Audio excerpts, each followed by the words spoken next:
ستي قالت لي الندل وقت المصلحة يجيلك، ووقت الشدة مش فضيلة. أنا قلت لستي يعني إيه يا ستي؟ ستي قالت لي يعني خلصت المصلحة راحت المرحبا، ويعني كمان في ناس عاملة زي الضرايب مكتوب عليها مصلحتي أولا. أنا قلت لستي برضو يعني إيه يا ستي؟ ستي قالت لي يعني بقينا في زمن كل واحد بيقول يلا نفسي، مصلحتي الأول وبس، أنا ومن بعد الطوفان، ومش مهم مصلحة أي حد. أنا قلت لستي طب أعرف منين إن حد صاحب مصلحة؟ أعرف منين يا ستي إن حد صاحب مصلحة ومش صاحب ليا بجد؟ ستي قالت لي هتلاقيه بيسأل عنك ويتصل بيك كل يوم، وإن كنت زهقان ممكن يحكي لك حدوتة قبل النوم.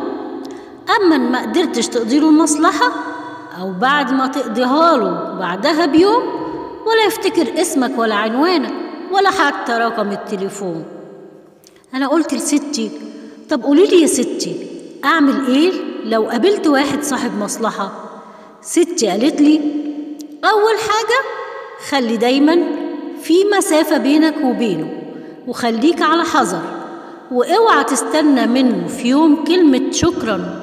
ولو قضيت له مصلحة اوعى تندم ولا تقول أنا أعمل الخير وارميه البحر، لكن انتظر من ربنا الشكر وكمان الأجر. أنا قلت لستي تسلميلي يا ستي، وربنا يديك الصحة وطول العمر. مع تحياتي كنت معكم حكم وأمثال منال.